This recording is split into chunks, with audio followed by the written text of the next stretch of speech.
E aí, pessoal? Vamos voltando na correção da prova de técnico administrativo da ANAC. Agora a gente vai comentar as questões que foram aplicadas no dia 20 de técnico administrativo. Vem comigo, vamos conhecer as questões.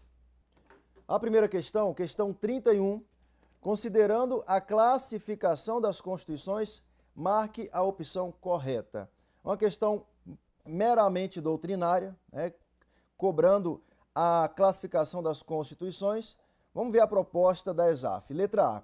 Quanto à extensão e à finalidade dogmáticas. Nada feito, porque quanto à extensão, a Constituição de um país, segundo a doutrina, ou é uma Constituição analítica, até porque ela trata de muitos assuntos em vários artigos, é detalhista, é uma Constituição minuciosa, por isso tem muitos artigos. E quanto à extensão, a Constituição também pode ser uma Constituição sintética.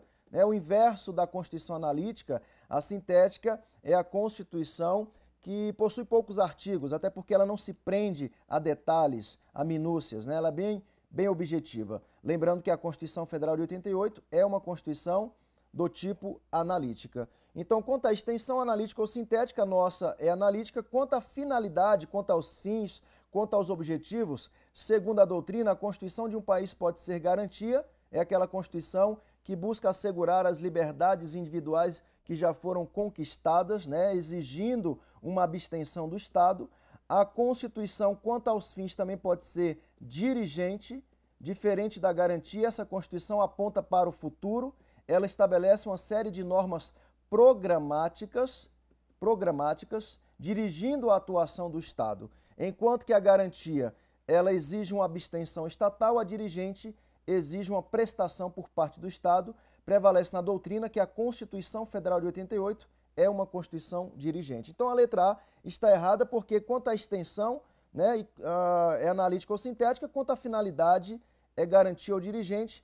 Dogmática, ser dogmática é uma classificação da Constituição quanto ao seu modo de elaboração. Quanto ao modo de elaboração, a Constituição de um país pode ser dogmática ou histórica. A Constituição Federal é dogmática, mas a letra A não serve porque essa classificação está incorreta.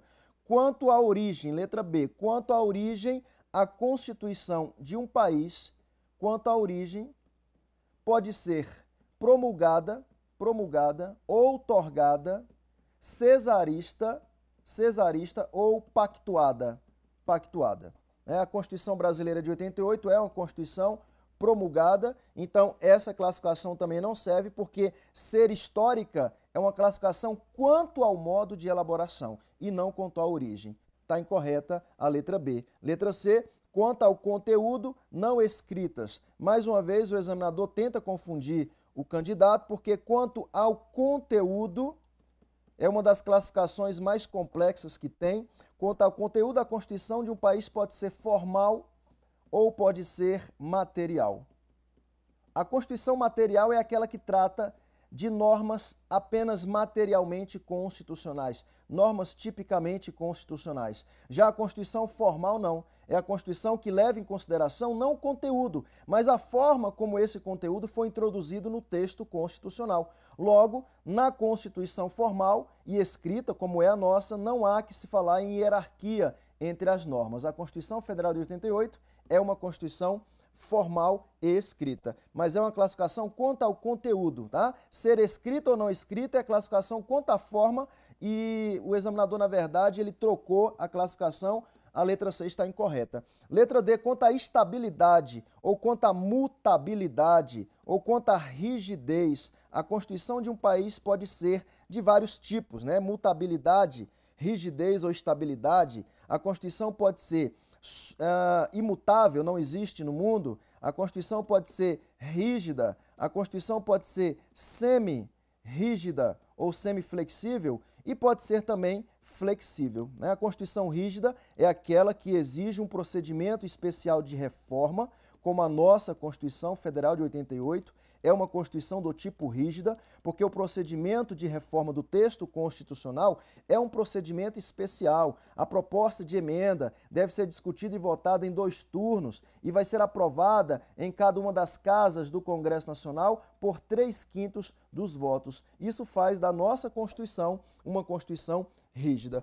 Pode ser rígida, semirrígida, parte da Constituição é rígida, a outra parte é flexível. Um exemplo de Constituição semirrígida, já foi cobrado em prova, é a nossa Constituição, a primeira, a Imperial de 1824. E Constituição flexível é uma Constituição que, quanto à estabilidade, o processo de modificação do texto constitucional é idêntico. É o mesmo processo de alteração das normas constitucionais, prejudicando a hierarquia entre a Constituição e as leis. Então, é a alternativa correta, a letra D, porque quanto à estabilidade, dentre outras espécies, as constituições podem ser flexíveis. A letra E também está incorreta, porque quanto à origem, eu já disse, a Constituição quanto à origem pode ser promulgada, outorgada, cesarista ou pactuada. Nada a ver com analítica. A espécie de Constituição analítica é uma classificação quanto à extensão. Então, na questão 31, correta, a letra B foi o mesmo gabarito da ESAF, nada a contestar nessa questão.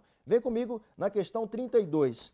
Na atual Constituição Federal, em relação ao Poder Executivo, julgue os itens abaixo, classificando como certos ou errados, a seguir escolha a opção correta.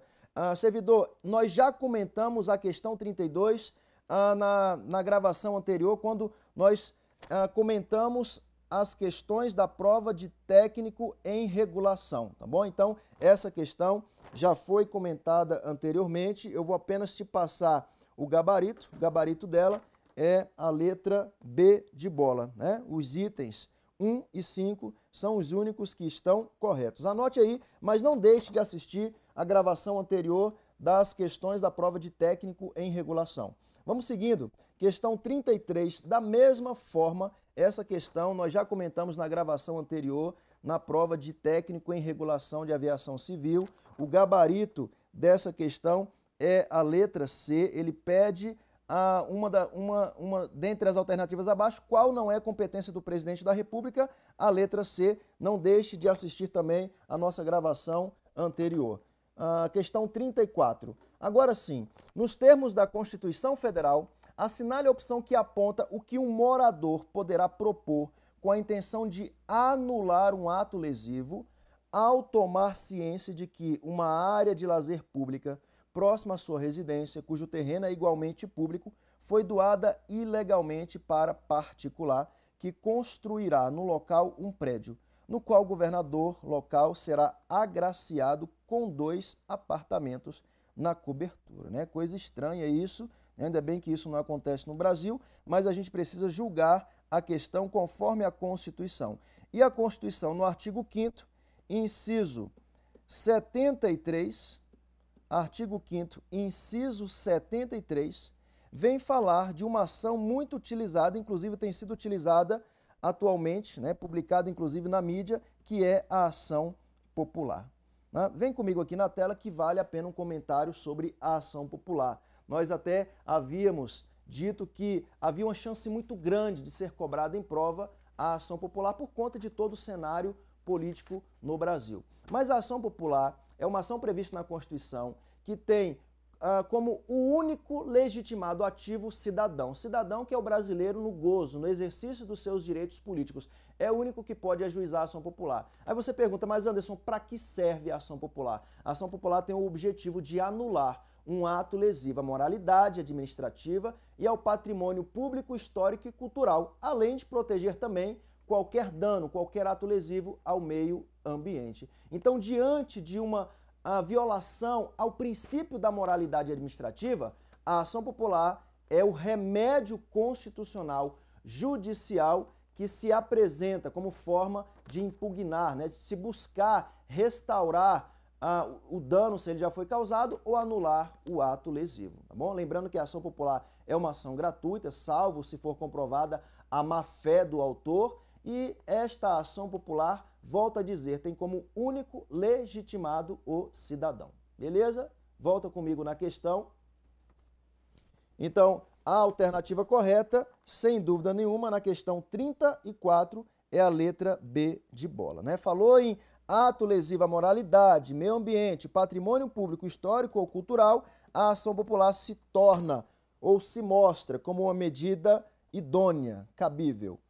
Vem comigo, questão 35. Considerando os princípios fundamentais dispostos na Constituição Federal, julgue os itens abaixo, classificando-os como certos ou errados. Lembrando que os princípios fundamentais estão estabelecidos nos 4 primeiros artigos da Constituição Federal. Então, do artigo 1º até o artigo 4º estão os princípios fundamentais. Não são princípios quaisquer, são princípios fundamentais porque eles são essenciais. Eles tratam da própria estrutura, formação e manutenção do Estado brasileiro. Vamos julgar os itens. 1. Em suas relações internacionais, os princípios que o Brasil adotou nas suas relações internacionais estão no artigo 4º. Dê uma lida lá depois para você recuperar essa informação. Em suas relações internacionais, a República Federativa do Brasil rege-se pelo princípio do pluralismo político. Nada feito, porque pluralismo político não é princípio que o Brasil adotou em suas relações internacionais. Pluralismo político é um dos 5 fundamentos da República Federativa do Brasil. Então, o item 1 está incorreto. Item 2. A dignidade da pessoa humana é um dos fundamentos da República Federativa do Brasil. Perfeito. Né? Além da dignidade da pessoa humana, são fundamentos, nós comentamos essa questão também no nosso aulão. A dignidade da pessoa humana faz parte dos fundamentos da República Federativa do Brasil previstos no artigo 1º, né? A soberania, a cidadania, a dignidade da pessoa humana, os valores sociais do trabalho e da livre iniciativa e o pluralismo político. São os 5 fundamentos da República Federativa do Brasil. Soberania, cidadania, dignidade da pessoa humana, os valores sociais do trabalho e da livre iniciativa e o pluralismo político. Logo, o item 2, correto. 3. A prevalência dos direitos humanos constitui um dos objetivos fundamentais da República Federativa do Brasil. Incorreto também o item 3, porque a prevalência dos direitos humanos não é um dos objetivos da República Federativa do Brasil, mas sim um princípio que o Brasil adotou nas suas relações internacionais. Princípio que o Brasil adotou nas suas relações internacionais, conforme o artigo 4º do texto constitucional. São 10 os princípios que o Brasil adotou nas suas relações internacionais. Não deixe de ler também o artigo 4º, tá bom? Os objetivos da República Federativa do Brasil estão no artigo 3º, logo o item está incorreto. 4. Constitui objetivo fundamental da República Federativa do Brasil o repúdio ao racismo. Incorreto também o item, porque o repúdio ao racismo e ao terrorismo é um dos princípios que o Brasil adotou nas suas relações internacionais, tá? Princípios internacionais da República Federativa do Brasil, conforme artigo 4º, então o item está incorreto. E o item 5, a igualdade entre os Estados, é um dos princípios que rege as relações internacionais da República Federativa do Brasil, agora sim, perfeito, né, conforme consta no artigo 4º do texto constitucional. Então, estão incorretos os itens 1, 3 e 4. Estão incorretos os itens 1, 3 e 4. O gabarito da banca ESAF foi a letra E. Né? Ela diz, estão incorretos apenas os itens 3 e 4, nada feito. Tá? É uma questão passível de recurso. Então, se você pedir a anulação da questão, você pode basear o seu pedido com base no artigo 1º, né, porque o item 1 também está incorreto. O item 1 disse que, em suas relações internacionais, a República Federativa do Brasil rege-se pelo princípio do pluralismo político. Nada feito. Pluralismo político, você vai argumentar para a banca que o pluralismo político não é princípio que o Brasil adotou nas suas relações internacionais, mas sim um dos fundamentos da República Federativa do Brasil, expressos no artigo 1º do texto constitucional. Mas argumente também com o examinador, mostrando para ele que no artigo 4º não consta como princípio internacional o pluralismo político. Então, essa é uma questão passível de recurso. A banca deve anular a questão, até porque não existe um outro item que seja dado como correto, tá bom? Mas a letra E foi o gabarito da banca ESAF. Vamos seguindo. 36. Considera-se direito dos trabalhadores urbanos e rurais nos termos da Constituição Federal. Você vai encontrar a resposta dessa questão no artigo 7º e o gabarito da questão é a letra A. Mas eu já comentei também essa questão quando falamos sobre a prova de técnico em regulação. Volte lá na gravação anterior que você vai encontrar o comentário dessa questão. Questão 37, mesma coisa, também já comentamos essa questão no bloco anterior, tá bom? O gabarito da questão, né, assinale a opção cuja competência não compete privativamente à União. O gabarito é a letra E, orçamento, até porque a competência aqui não é privativa da União, é uma competência concorrente prevista no artigo 24 da Constituição. Mas já comentei sobre ela no bloco anterior. 37, letra E. A questão 38, essa sim, vamos comentar a questão 38.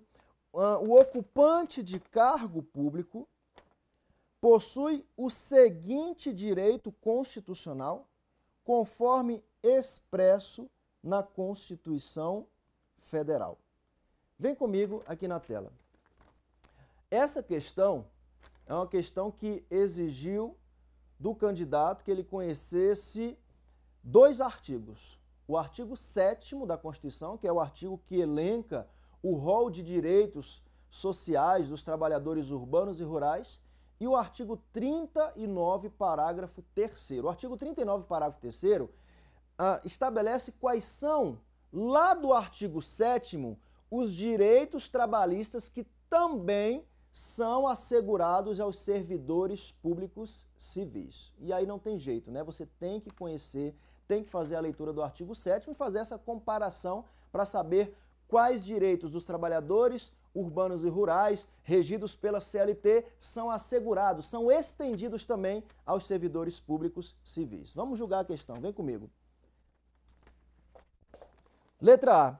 Proteção em face da automação na forma da lei. Bem, é um direito previsto para o trabalhador urbano e rural. Esse direito está no artigo 7º, inciso 17, inciso 27, é o direito que tem os trabalhadores urbanos e rurais da proteção do seu emprego em face da evolução tecnológica, em face da automação.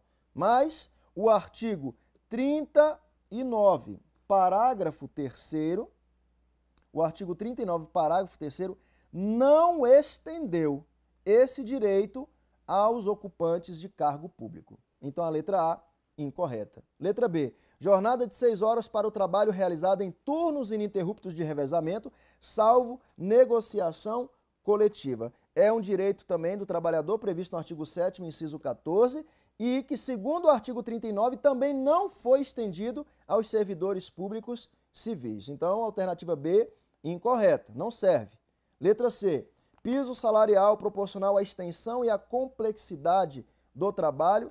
Esse direito do trabalhador está no artigo 7º, inciso 5º, mas, da mesma forma, no artigo 39, parágrafo 3º, não foi estendido aos servidores públicos civis. Letra D, proteção do mercado de trabalho da mulher mediante incentivos específicos nos termos da lei. Agora sim, conforme consta no artigo 7º, inciso 20, e também no artigo 39, parágrafo 3º, esse direito dos trabalhadores, a proteção, no caso das trabalhadoras, a proteção do mercado de trabalho da mulher, mediante incentivos específicos, foi estendido também aos ocupantes de cargo público, é o nosso gabarito, letra D. A letra E é incorreta também, porque a relação de emprego protegida contra despedida arbitrária e sem justa causa né, o primeiro direito social, lá do artigo 7º, não foi estendido aos trabalhadores,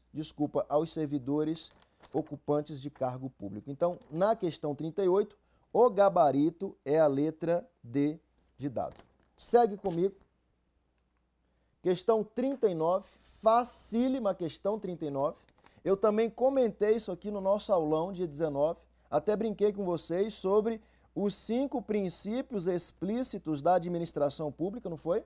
Eu disse que esse mnemônico é mais velho do que Ana Maria Braga, o LIMP, legalidade, impessoalidade, moralidade, publicidade e eficiência. Esses 5 princípios estão expressos no caput do artigo 37 da Constituição Federal. Os princípios expressos, explícitos no caput do artigo 37 são aplicados ou devem ser observados pela União, pelos estados, pelo Distrito Federal e pelos municípios, ou seja, por todos os entes da federação, seja da administração pública direta, seja da administração pública indireta. Legalidade, impessoalidade, moralidade, publicidade e eficiência. Então, dentre os vários princípios, né, aquele que não é princípio expresso da administração pública é o princípio da legitimidade. Então, na questão 39, a alternativa correta é a letra A, não é isso? Considerando o disposto no texto constitucional, a administração pública direta e indireta da União, Estados, DF e municípios obedecerá a alguns princípios, exceto o princípio da legitimidade, não consta no caput do artigo 37. É o nosso gabarito. A questão 40, em relação à organização político-administrativa nos termos da Constituição, é incorreto afirmar, né, o gabarito dessa questão é a letra C. O desmembramento de Estado está sujeito à consulta prévia à população envolvida mediante plebiscito e não referendo, conforme artigo 18, parágrafo 3º. É o nosso gabarito, letra C, mas eu já havia comentado essa questão quando comentei a prova de técnico em regulação. Não deixe de assistir, né, a nossa gravação no bloco anterior. Então, na questão 40, o gabarito é a letra C. Vem comigo na tela, porque aqui eu encerro o comentário das questões de técnico administrativo da ANAC, né? Com exceção daquela questão passivo de recurso, as demais questões estão bem tranquilas, né? Não exigiu muito conhecimento do candidato. Na verdade, exigiu conhecimento da literalidade constitucional. Julgo eu que são questões consideradas fáceis, né? De fácil a médio. Bom, espero que você tenha se saído bem. Conte conosco e conte também com aula móvel na sua preparação. Beijo, um abraço a todos.